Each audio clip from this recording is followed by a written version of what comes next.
அவமானத்தை சகித்தார், சிலுவையை சகித்தார், விபரீதங்களை சகித்தார், பாவத்திற்கு விரோதமாய் போராடுகிறதுக்கு ரத்தம் சிந்தினார். அவரையே நீங்கள் நினைத்துக் கொள்ளுங்கள். அவரை நீங்க நோக்கி பார்க்கும் பொழுது உங்களுடைய ஆத்துமாக்களுக்கு என்ன கிடைக்கும்? இளைப்பாறுதல் கிடைக்கும். நீங்க என்ன செய்ய மாட்டீங்க? சோர்ந்து போக மாட்டீங்க. இதான் எபிரேய ஆக்கியன் இதை சொல்லி சொல்ல வர்றார். பாருங்க 2ஆம் வசனத்தில் நாம் இந்த 2, 3, 4 வசனங்களை நாம் தியானிக்கலாம்.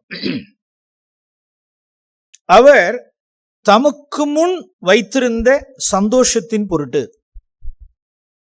பிரியமானவர்களே, எதுல சந்தோஷம் இல்லை அப்படின்னா, எது சந்தோஷம் கிடையாது அப்படின்னா, ரியலிஸ்டிக்கா நாம் பேசுவோம். அவமானம் ஏதாவது சந்தோஷமா? சொல்லுங்க. அவமானப்படுறது சந்தோஷமா? அவமானம் சந்தோஷம் கிடையாது. பகைவர்கள் செய்கிற, பாவிகள் செய்கிற விபரீதம் என்னது? சந்தோஷம் கிடையாது. நஷ்டம், இழப்பு, சாவு, வியாதி, நிந்தை, இதெல்லாம் என்ன கிடையாது? இதெல்லாம் சந்தோஷம் கிடையாது. இதெல்லாம் சந்தோஷம் கிடையாது. எது சந்தோஷம் அப்படின்னா, அவர் தமக்கு முன் வைத்திருந்த சந்தோஷத்தின் பொருட்டு. இதுல எல்லாம் சந்தோஷம் கிடையாது. பிதா இயேசு கிறிஸ்துக்கு முன்னிருந்த சந்தோஷம் என்ன? சொல்லுங்க. என்ன அவருக்கு முன் இருந்த சந்தோஷம் எது? அவர் தமக்கு முன் வைத்திருந்த எது? சந்தோஷம். பாருங்க, வசனத்தை திருப்புவோம். சங்கீதம் 16வது சங்கீதம்.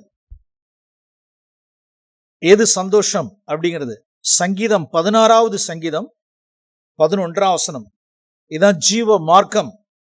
எனக்கு தெரியப்படுத்துவீர், உம்முடைய சமூகத்தில் பரிபூர்ண ஆனந்தமும் உம்முடைய வலது பாரசத்தில் நித்திய பேரின்பமும் உண்டு. பிரியமானவர்களே, சந்தோஷம் எங்க இருக்கு? சொல்லுங்க, நீங்களே சொல்லுங்க. 11ஆம் வசனம். சந்தோஷம் எங்க இருக்கு? வசனம் போட்டிருக்கே, உம்முடைய சமூகத்தில். கொஞ்சம் சந்தோஷம் இல்ல, பரிபூர்ண சந்தோஷம், ஜாய், ஆனந்தம், நித்திய பேரின்பம் எங்க இருக்கு அப்படின்னா, அவருடைய சமூகத்தில் இருக்கிறது. பிதாவுடைய பிரசன்ஸ்ல தான் சந்தோஷம் இருக்கு. எதுல இல்ல அப்படின்னா, காசு பணத்துல இல்ல. நல்ல நல்ல சேலரி வாங்குறதுல சந்தோஷம் இல்ல. நல்ல ஆஸ்தியில சந்தோஷம் கிடையாது. குடிக்கிறதுலயும் வெறியிலையும் சந்தோஷம் கிடையாது. செக்ஸ்ல சந்தோஷம் கிடையாது. பலவிதமான இந்த பூமியில் உள்ளதான இயற்கைகள் எல்லாம் போய் ஊர் ஊரா போய் சுத்தி பார்த்துட்டு வரும். ஒவ்வொரு நாடா சுத்தி பார்த்துறதெல்லாம் சந்தோஷம் கிடையாது. அதெல்லாம் அனித்தியமானது. அனித்தியமானது. செக்ஸ்லயும், குடியிலையும், காசுலையும், பணத்திலையும், கணத்திலையும், மகிமையிலையும் இதெல்லாம் சந்தோஷம் அப்படின்னு கேட்டா அனித்தியமான அதெல்லாம் சந்தோஷம். பாசிங் பிளஷர், சீக்கிரம் போயிடும். எது நித்தியமான சந்தோஷம், எது பரிபூர்ணமான ஃபுல்னஸ் ஆஃப் ஜாய் எங்க இருக்கு அப்படின்னா, பிரியமானவர்களே, கர்த்தருடைய சமூகத்தில், அவரிடத்துலதான் இருக்கு. இப்ப இதை நீங்க நல்லா விளக்கணும். இப்ப இந்த ஸ்கிரீன் இருக்கு. சந்தோஷம் எங்க இருக்கு அப்படின்னா, பிதாவுடைய சமூகத்தில் சந்தோஷம் இருக்கு. இப்ப இந்த ஸ்கிரீனுக்கு பின்னால பிதாவுடைய சமூகம் இருக்குன்னு வச்சுங்க. அப்படிதான் பழைய ஏற்பாட்டில் சொல்லப்பட்டிருக்கு. அதாவது மகா பரிசுத்த ஸ்தலத்துக்கு இடையில முன்னால என்ன இருந்துச்சு? ஒரு திரைச்சீலை, ஒரு ஸ்கிரீன் இருக்கு, திரைச்சீலை இருக்கு. பிதாவுடைய சமூகம் எங்க இருக்கு? இந்த திரைச்சீலைக்கு பின்னால இருக்கு. அந்த பிதாவுடைய சமூகத்துல என்ன இருக்கு? பரிபூர்ண சந்தோஷம், நித்திய பேரின்பம். இதுக்கு பின்னால இருக்கு. இப்ப இடையில குறுக்க நிக்கிறது எது? திரைச்சீலை. இப்ப என்ன செய்யணும்? இப்ப நான் பிதாவுடைய சமூகத்துக்கு போறதுக்கு உண்டான ஆக்சஸ், அந்த வழி இப்ப என்ன ஆகணும் அப்படின்னா, இது என்ன செய்யப்படணும்? சொல்லுங்க. இது கிழிக்கப்படணும். அப்ப இந்த கிழிக்கப்படுறதுக்கு எப்படி? சும்மா கிழிஞ்சிருமா? எதெல்லாம் கிழிக்கிறதுனா, இதை நீங்க சரியா விளங்கிட்டீங்கன்னா நல்லா இருக்கும். ஆவியானதும் உங்களுக்கு விளங்க வைக்கணும். நமக்கு வரக்கூடியதான எல்லா சிலுவைகளும், பாடுகளும், உபத்திரவங்களும், நிந்தை, அவமானமும், விபரீதங்கள் எல்லாம் என்ன செய்யுது அப்படின்னா, எதை கிழிக்குது? சொல்லுங்க பாப்போம். இந்த திரைச்சீலையை, இந்த மாம்சமாகிய திரைச்சீலை என்ன செய்யறது? கிழிக்குது. நமக்கு இடம் கொடுக்கணும். இதுக்கு நாம் இடம் கொடுப்போமானால், இந்த திரைச்சீலை கிழிச்சா உங்களுக்கு உள்ளார என்ன கிடைக்கும் அப்படின்னா, பிதாவுடைய சமூகத்தில் செல்கிறதுக்கு நமக்கு என்ன கிடைக்கும்? ஒரு வழி பிறக்கும். ஒரு புதிதும் ஜீவனுமான ஜீவ மார்க்கம். என்ன போட்டிருக்கு? அந்த அதுல வாசிச்சோம்ல, என்ன மார்க்கத்தை தெரியப்படுத்துவீர்? ஜீவ பாத் ஆஃப் லைஃப், ஜீவ மார்க்கம், புதிதும் ஜீவனுமான மார்க்கத்தை தமது மாம்சமாகிய திரைச்சீலின் வழியாய் அவர் உண்டு பண்ணினார். அப்ப இது கிழிக்கப்படணும், இந்த திரைச்சீழை கிழிக்கப்படணும். ஜீவ மார்க்கம் அப்படின்னா இந்த கிழிக்கப்பட்ட உள்ளார யார் இடத்துல போயிடலாம் சொல்லுங்க? பிதாவை தரிசிக்கலாம், அவரை தொழுது கொள்ளலாம், அவரோடு கூட ஐக்கியப்படலாம். அதுல கிடைக்கக்கூடிய சந்தோஷத்தினால் நாம் என்ன செய்வோம் அப்படின்னா, that is fullness of joy. அது நித்திய பேரின்பம். இந்த உலகத்துல எங்கேயுமே கிடைக்கக்கூடாத ஒரு பரிபூர்ண ஆனந்தமும் ஒரு நித்திய பேரின்பம் அவருடைய சமூகத்தில் இருக்கு. இப்ப அதுக்கு போறதுக்கு இடையில தடுக்கிறது எது அப்படின்னா இந்த மாம்சமாகிய திரைச்சீலை. அப்ப இதை கிழிக்கிறதுக்கு எதெல்லாம் நமக்கு கிடைக்குது பாருங்க. இந்த ஏதுக்களை நாம் என்ன செஞ்சிடக்கூடாதுன்னா மிஸ் பண்ணக்கூடாது. சிலுவை, அவமானம், நிந்தை, பாடுகள், விபரீதங்கள், இதெல்லாம் அது கிழிச்சிருச்சு அப்படின்னா உள்ளார போயிடலாம். இப்ப எப்படி இயேசு கிறிஸ்து எல்லாம் சகிக்க முடிஞ்சிச்சு சொல்லுங்க? ஆகும் ஏன் நிந்தை அவமானத்துல கிழிக்க முடிஞ்சிச்சு, ஏன் சகிக்க முடிஞ்சிச்சு அப்படின்னா, ஆண்டவரே இதெல்லாம் சேர்ந்துதான் என்ன செய்யுது, என்னுடைய மாம்சமாகிய திரைச்சீழை கிழிக்கிறதுனால் நான் உங்களுடைய சமூகத்துக்கு வருகிற ஒரு ஜீவ மார்க்கத்தை எனக்கு இது தெரியப்படுத்தினீங்க. அருமையானவர்களே, இந்த வார்த்தை எப்படி போட்டிருக்குன்னா 16:11, ஜீவ மார்க்கத்தை எனக்கு என்னது தெரியப்படுத்தினீர், ஜீவ மார்க்கத்தை தெரியப்படுத்தினீர். இப்ப நான் சொல்றேங்கிறது, இப்ப நான் உங்களுக்கு தெரியப்படுத்துறேங்கிறதுனாலேயும் உங்களுக்கு விளங்கிக் கொள்ள முடியாது. யார் தான் விளங்கணும்? உங்களுக்கு பரிசுத்த ஆவியானவர் தாமே நம்மளுடைய மனக்கண்களை திறக்கணும். ஒவ்வொரு பாடு, ஒவ்வொரு சோதனை, ஒவ்வொரு சிலுவை வரும்பொழுதெல்லாம் லாவே இது எனக்கு ஜீவ மார்க்கம். இந்த ஜீவ மார்க்கத்தை அந்த எபிரேயர் 10 எடுங்க. எபிரேயர் புஸ்தகம்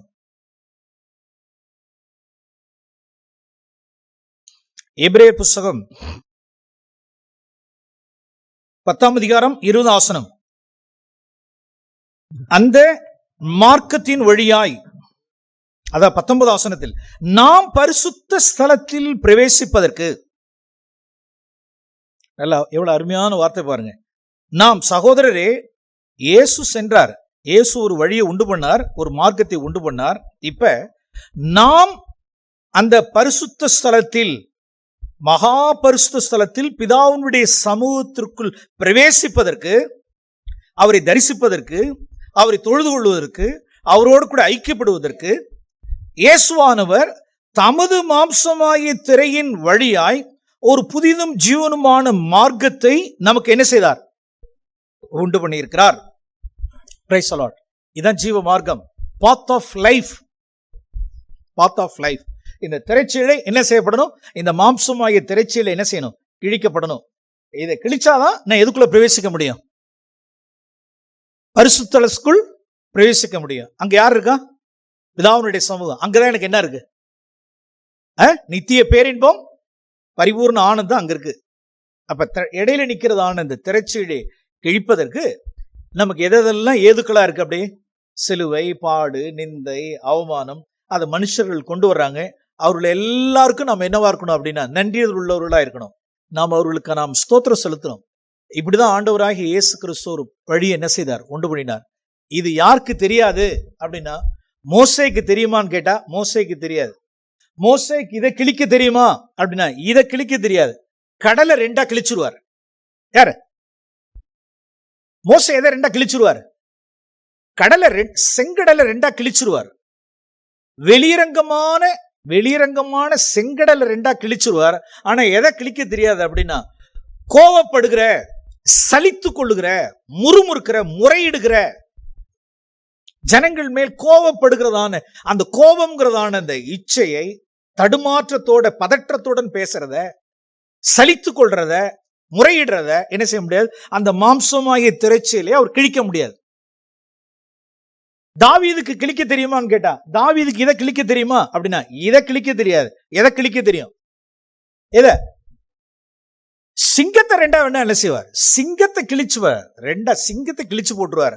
ஆனா தன்னுடைய மாம்சத்தில் இருக்கிறதான அந்த இச்சை, பத்சேபாளிடத்தில் சென்றதான அந்த இச்சை, பாலியத்துக்கு அடுத்த இச்சை, மோக இச்சை, அதை கிழிக்க முடியுமான்னு கேட்டா அதை கிழிக்க முடியாது. எதை கிழிச்சிருவார்? சிங்கத்தை கிழிச்சிருவார். அப்ப பழைய உடன்படிக்கையில் உள்ளவர்கள் விசுவாசத்தினால் நற்சாட்சி பெற்றார்கள்.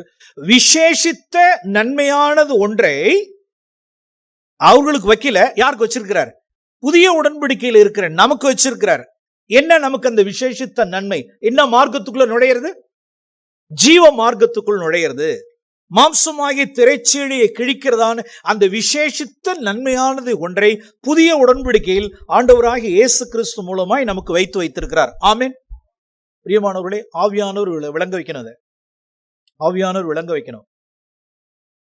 இதுல எல்லாம் வெளியில இது கிழிக்கிறது சந்தோஷம் கிடையாது. சந்தோஷம் எங்க இருக்கு?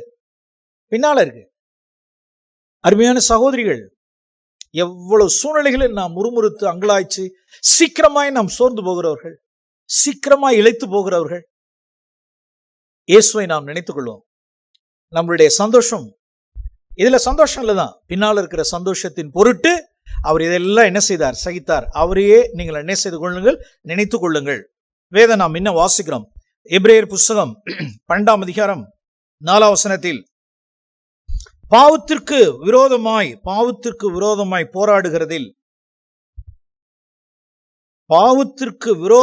போராடுகிறதில் இயேசு ரத்தம் சிந்தினார். இந்த வார்த்தைக்கு முதல் 4 வசனங்களை எபிரேய ஆக்கியோன் இயேசு கிறிஸ்து தான் காண்பிக்கிறார். பாவத்திற்கு விரோதமாய் போராடுகிறதில். ஃபார் எக்ஸாம்பிள் எங்க அப்படின்னா வாசிப்போமா?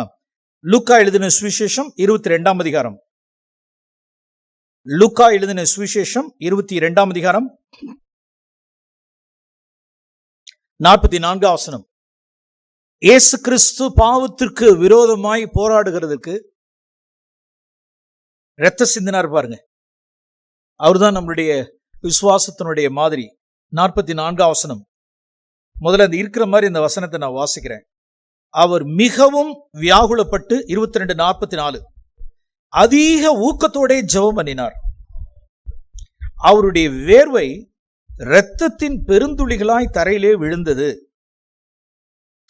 இந்த 44ஆம் வசனத்தை எபிரேயர் 12:4 படி நான் வாசிச்சு காண்பிக்க விரும்புகிறேன். ஏன்னா இந்த வசனம் யாருக்குரிய வசனம் அப்படின்னா எபிரேயர் 12:4 தான். அது எபிரேயர் 12:4 தான் அந்த வசனம். அவர் மிகவும் வியாகுலப்பட்டு அதிக ஊக்கத்தோட எதற்கு விரோதமாய்? பாவத்திற்கு விரோதமாய் போராடுகிறதற்கு அந்த ஜெபத்திலே அவர் போராடினார். பாவத்திற்கு விரோதமாய் போராடினார். அவர் பாவத்திற்கு விரோதமாய் போராடுகிறதில் என்ன நடந்துச்சு அப்படின்னா, அவருடைய இரத்த நாளங்கள் எல்லாம், இயேசு கிறிஸ்துடைய இரத்த நாளங்கள் எல்லாம் வெடித்து பெரும் துளிகளாய் அவருடைய இரத்தம் தரையிலே விழுந்தது.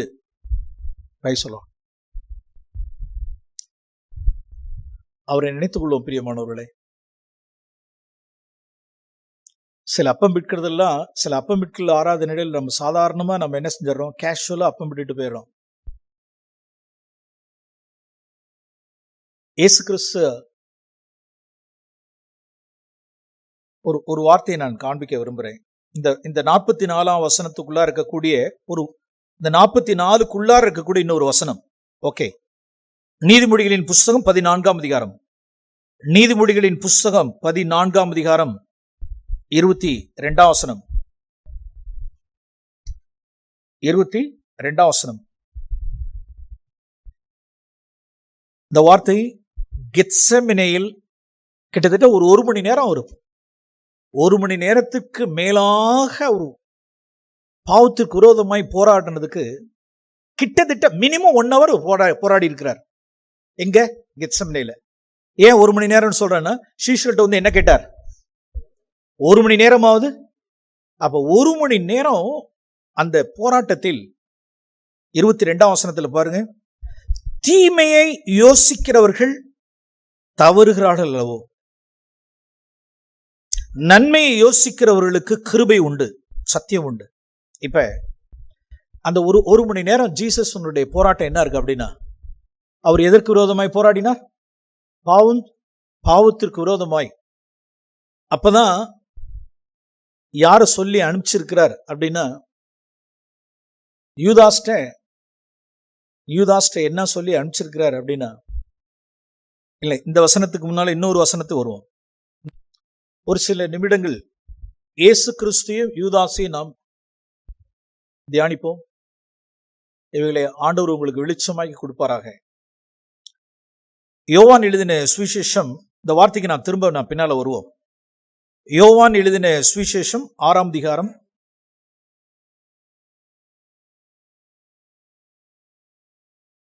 யோவான் 6ஆம் அதிகாரம் கிட்டத்தட்ட 70ஆம் வசனத்தில் ஆண்டவர் இந்த வார்த்தையை சொல்றார். யோவான் 6ஆம் அதிகாரம் 70ஆம் வசனம். இயேசு அவர்களை நோக்கி, பன்னிருவராகிய உங்களை நான் தெரிந்து கொள்ளவில்லையா? இயேசு இந்த 12 பேரை தெரிந்து கொள்றதுக்கு தான் அவர் முழு ராத்திரியும் ஜெபம் பண்ணது. அவர் முழு ராத்திரியாய் அநேக தடவை ஜெபம் பண்ணியிருந்திருக்கலாம். பைபிள்ல ஆனா ஒரு பதிவு தான் இருக்கு. லூக்கா எழுதின சுவிசேஷத்துல ஒரு பதிவு தான் இருக்கு. அவர் முழு இரவும் அவர் ஜெபம் பண்ணார். எதுக்கு ஜெபம் பண்ணார் அப்படின்னா, அவருடைய சீஷர்களில் 12 பேரை தெரிந்து கொள்வதற்காக. கிட்டத்தட்ட பொழுதே விடிஞ்சிருச்சு. அதுல 12 உங்களை நான் தெரிந்து கொள்ளவில்லையா? எஸ், தெரிந்து கொள்ளுதல்ல பிரச்சனை இல்லை. அவர் தெரிந்து கொண்டார். யூதாசையும் தெரிந்து கொண்டார். அவனை குறித்து நாம் வாசிக்கிறோம்.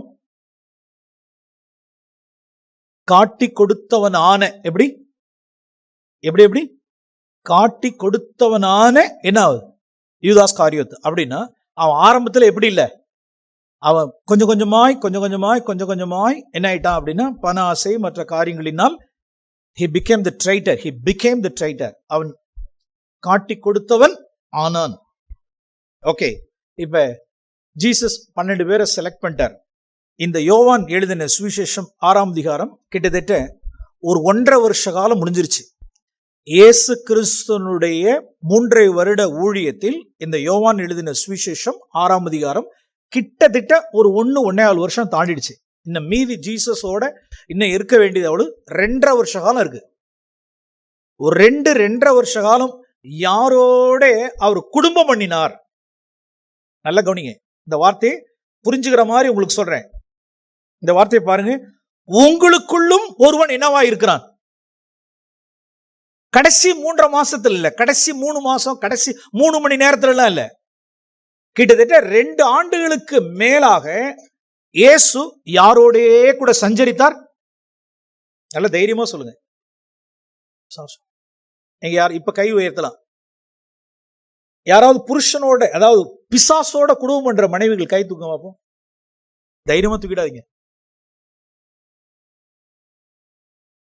பிசாசோட குடும்பம் பண்ற புருஷர்கள், மனைவிமார்கள், அல்லது இந்த சைட்ல பிசாசோட குடும்பம் பண்ற புருஷர்கள், தப்பி தவறி கூட சொல்லிட வேண்டாம். அது ஜீசஸ் நித்தியத்துல தான் போய் பார்க்க போறோம். கிட்டத்தட்ட எத்தனை வருஷங்கள் அப்படின்னா 1.5-2 வருஷ காலமாய் அவர் யாரோடே கூட இருந்தார் அப்படின்னா, ஒரு பிசாசோட இருந்தார். பிசாசு சம்பூர்ணமா உள்ளார புகுந்துருச்சான்னு கேட்டா இல்ல, கடைசியில தூண்டுறது. அதாவது ஒருவன் பிசாசால் உண்டாயிருக்கிறான் அப்படின்னா, இப்ப வேதத்தில் இப்படி எல்லாம் சொல்லப்பட்டிருக்கு, காயினை போல இருக்க வேண்டாம், அவன் யாரால் உண்டாயிருந்தவன், பிசாசினால் உண்டாயிருந்த காயினை போல் இருக்க வேண்டாம் அப்படின்னா, இவன் யாரால் உண்டாயிருந்தவனாய் அப்படின்னால் பிசாசினால் உண்டாயிருந்தவனை போல அவனை தூண்டிக்கிட்டே இருக்கிறது. அவன் யாரு? அவன் பிசாசு யாரு? ஆதி முதல் கொலைபாதகன். பிசாசு யாரு? அவன் பொய்யன், பொய்க்கு பிதா. அவனுடைய நடிப்பு, பித்தலாட்டம், மாய்மாலம், கொலைபாதகம், அவனுடைய பொய். கொஞ்ச நாட்கள்லே எல்லா சீஷர்களும் ஆண்டவரே அப்படின்னு சொல்லுவாங்க. இவனுக்கு ஆண்டவரே எல்லாம் போயிடுச்சு.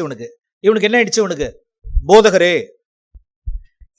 யூதாஸ்க்கு இயேசு கிறிஸ்து ஆண்டவர் கிடையாது, போதகரே.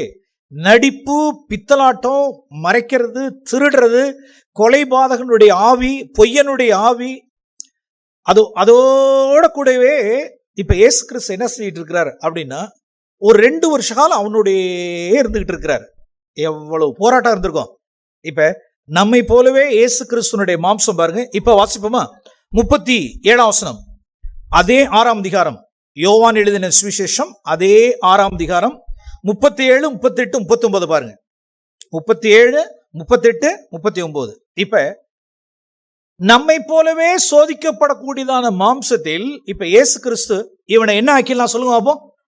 புறம்பே தள்ளிடலாம். இவன் ஆரம்பத்துல இருந்தது மாதிரி இப்ப இல்ல, இவன் பிசாசா இருக்கிறான், இவன் திருடுறான், இவனை புறம்பே தள்ளிடுவோம் அப்படிங்கிறது யாருடைய சித்தம்? யாருடைய விருப்பம்? இயேசு கிறிஸ்துனுடைய விருப்பம். பிதாவுடைய விருப்பம் என்னவா இருக்கு அப்படின்னா 39 இருக்கு பாருங்க. 39 பிதாவுடைய விருப்பம், மை டியர் சன், குமாரனிடத்துல சொல்றாரு. குமாரனிடத்துல என்ன சொல்றாரு பிதா? No no no no no, நான் உனக்கு தந்தவைகளில் ஒன்றையும் நீ இழந்து போகாமல் கடைசி நாள் மட்டும் அவனோடு நீ ஒர்க் பண்ணணும் அப்படிங்கிறது யாருடைய சித்தம்? நான் உனக்கு தந்த இந்த 12 பேர்ல ஒருவனையும் நீ இழந்து போக கூடாது.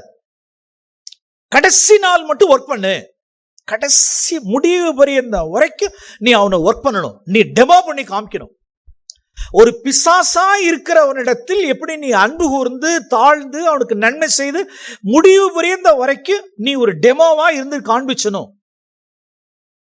அவனையும் நான் இழக்க விரும்பல, யூதாசையும் நான் இழக்க விரும்பல. அவனை நீ உன்னுடைய ஜீவனை காண்பி, ஜீவனை கொடு. ஆனா இவருடைய சித்தம் 37, அவனை நான் புறம்ப தள்ளவா? எத்தனை முறை இயேசு கிறிஸ்து சோதிக்கப்பட்டிருப்பார். இவனை தள்ளிடலாமா, இவனை தள்ளிடலாமா, இவனை தள்ளிடலாமா, திருடுறானே, இவன் பிசாசா இருக்கானே, இவனை வெளியில தள்ளிடலாம், புறம்ப தள்ளிடலாமா? ஓகே, பிதாவுடைய சித்தம் நோ, கடைசி நாள் மட்டும் அவனோட ஒர்க் பண்ணு, தள்ளாத, ஒன்றையும் இழந்து போக கூடாது. இது பிதா, இது குமாரனுடைய சித்தம், இது பிதாவுடைய சித்தம். இப்ப வாசிப்போம் 38.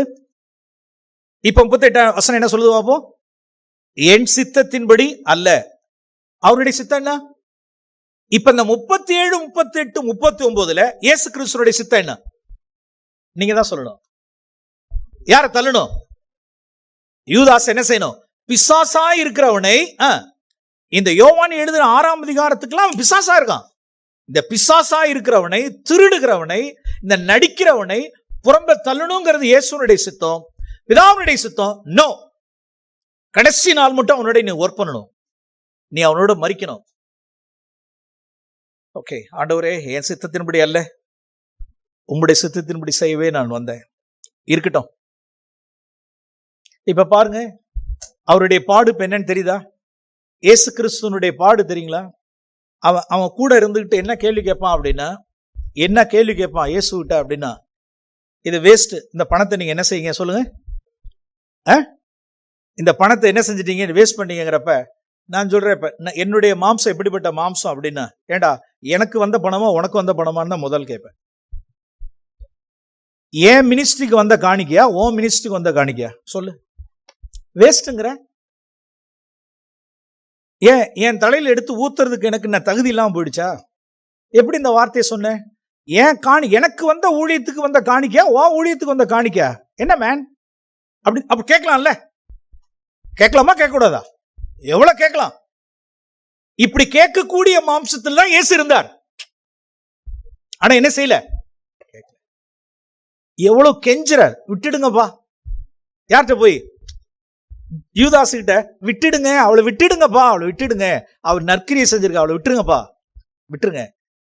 உங்களுக்கு சமயம் வாய்க்கிறப்பெல்லாம் தரித்திற்கு செய்யலாம், விட்டுட்டு போங்கப்பா. எவ்வளவு வார்த்தை இங்க இருக்கு. இது ஏன் பணம் அப்படி கேட்கறதுக்கு எவ்வளவு வார்த்தை இருந்திருக்கு. இப்ப புரிஞ்சுக்கிட்டீங்களா?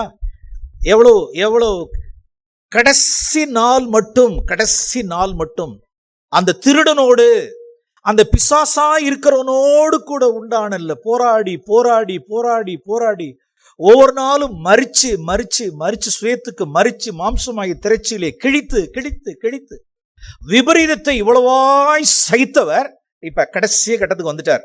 எங்க? கெத்செமனேக்கு வந்துட்டார். அவன் காட்டி கொடுக்கறதுக்கு போயிட்டான்.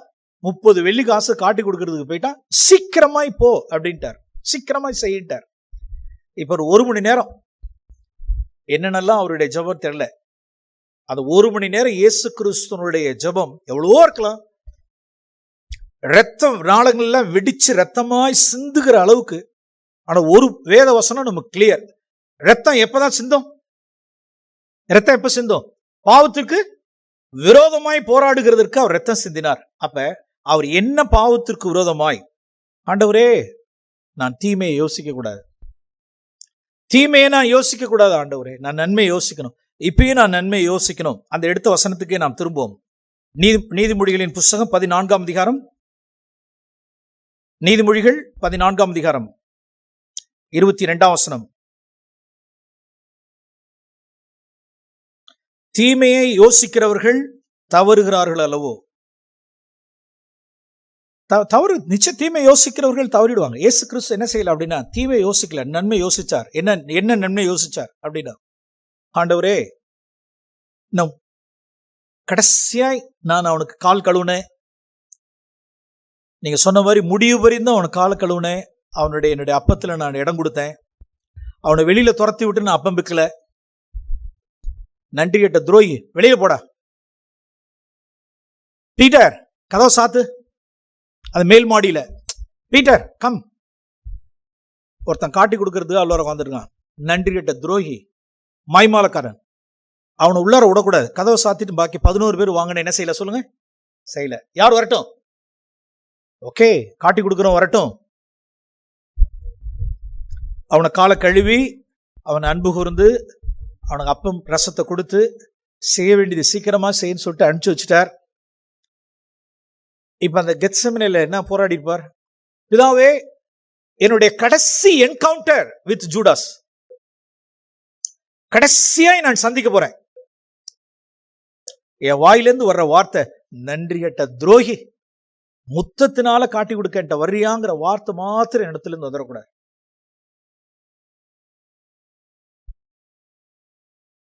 நான் நன்மை செய்யட்டும் ஆண்டவரே. இன்னும் ஒரே ஒரு சான்ஸ், ஒரு என்ட்ரி தான் இருக்கு, ஒரே ஒரு என்கவுண்டர், லாஸ்ட் என்கவுண்டர். கடைசியாய் நான் யூதாசை சந்திக்க போறேன். சிநேகிதனே அப்படின்னு நான் சொல்லிடணும். என்னோட அன்பை நான் வெளிப்படுத்தணும். அவன் காலை கழுவிட்டேன், அவனுக்கு நன்மை செஞ்சுட்டேன், எல்லாம் செஞ்சுட்டேன். இப்ப கடைசி ஒரே ஒரு சந்தர்ப்பம், நான் நன்மையை செஞ்சுட்டோம், எனக்கு பலப்படுத்திருங்க, என்னை பரிசுத்த ஆவியினால் என்னை பலப்படுத்துங்க. முடியல, இயேசுனால முடியல.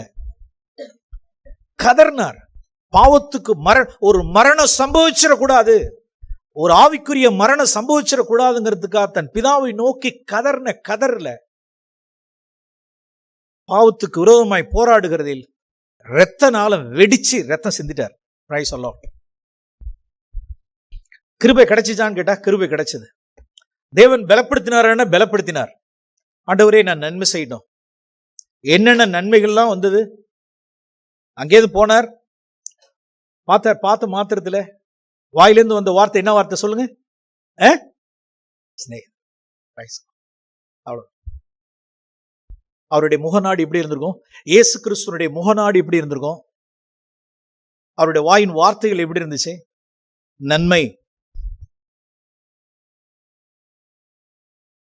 அப்புறம் அந்த கொஞ்சம் போனா நன்மை. பேதுரு மல்குசனுடைய காதை வெட்டிட்டார். நன்மை, நன்மை வந்துகிட்டே இருக்கு பாருங்க. நன்மை. ஆண்டவரே, என்ன நடக்கும்னு எனக்கு தெரியல, அடுத்தடுத்து எனக்கு என்ன சம்பவிக்குன்னு தெரியாது, என்னை நிரப்பிடுங்க. நான் பாவம் செஞ்சிடக்கூடாது, ஒரு மரணம் சம்பவிச்சிடக்கூடாது, கடைசி கட்டத்துக்கு வந்துட்டேன், எனக்கு கிருபை செஞ்சிருங்க. நன்மை.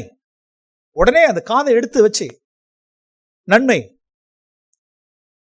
அந்த பக்கம் எனக்கு தெரியவே தெரியாதுன்னு பீட்டர் மறுதலிச்சுட்டு சபிச்சுட்டு போறார். ஆண்டவரே, நன்மை. பார்க்கிற பார்வையினால ஓ பேதுருவே, நான்று கொண்டு செத்துறாத, நான் உன்னை மன்னிச்சிட்டேன், பார்வையினாலே உன்னை நான் மன்னிச்சிட்டேன். நன்மை. பேதுருக்கு நன்மை, யூதாஸ்க்கு நன்மை, மல்குஸ் காதுக்கு நன்மை. இதெல்லாம் எங்க? கெத்செமனேல. இவர்கள் இன்னதென்று அறியாமல் செய்கிறார்கள், இவர்களை மன்னியும். பிரியமானவர்களே, பாவத்திற்கு விரோதமாய் இயேசு என்ன செய்தார்? போராடினதில் என்னவே சிந்தினார்?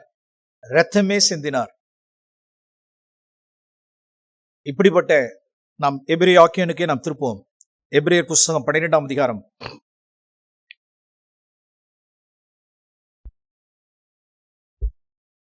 இதெல்லாம் யாருக்கு தெரியாது? மோசேக்கு தெரியாது, எலியாவுக்கு தெரியாது, யோபுக்கு தெரியாது, எரேமியாவுக்கு தெரியாது, யோவான் ஸ்நானனுக்கு தெரியாது. அவர்களெல்லாம் பழைய உடன்படிக்கையில் வாழ்ந்தவர்கள், அவர்கள் கிருபையை பெறாதவர்கள். பரிசுத்த ஆவியை மேலே பெற்றவர்கள், பரிசுத்த ஆவியவர்கள் உள்ளர பெறல, அவர்களுக்கு பரிசுத்த ஆவியானவர் உள்ள அருளப்படவில்லை. இயேசு கிறிஸ்து ஒரு புதிய மார்க்கத்தை நமக்கு கொண்டு பண்ணியிருக்கிறார். என்ன மார்க்கம்? எது ஜீவ மார்க்கம்? ஜீவ மார்க்கத்தை எனக்கு தெரியப்படுத்தினீர். இயேசுவுக்கு பிதாவானவர் ஜீவ மார்க்கத்தை தெரியப்படுத்தினார். என் சமூகத்திற்கு வருவதற்கு, என் சமூகத்திற்கு வந்து ஜீவனை அடைவதற்கு, அந்த நித்திய பேரின்பத்தையும் அந்த பரிபூர்ண ஆனந்தத்தையும் பெறுவதற்கு உண்டான அந்த ஜீவ மார்க்கத்துக்கு தடையா இருக்கக்கூடிய எது? இந்த மாம்சமாகிய திரைச்சீலை என்ன செஞ்சிரு? கிழிச்சிரு. இப்ப இது மற்றவர்களுக்கெல்லாம் கிடையாது. மற்றவர்கள் வேற எதெல்லாம் கிழிச்சாங்க. பிரியமானவர்களே, நாம் வெளியில எதையும் நாம் கிழிக்கிறது இல்லை. நாம் எதை கிழிக்கிறோம் சொல்லுங்க அப்போ? மாம்சமாகிய திரைச்சீலை நாம் கிழிப்போம். இயேசுவை நினைத்துக் கொள்வோம். அவரே நமக்கு இளைப்பாறுதல் தருகிறவர்கள். நம்முடைய ஆத்துமாக்களை நாம் என்ன செய்யாதபடிக்கு, சோர்ந்து போகாதபடிக்கு அவரை நாம் நினைத்துக் கொள்வோம். சோ இந்த இயேசுவை மேல் நம்முடைய கண்களை, let us fix our eyes on Jesus. Amen.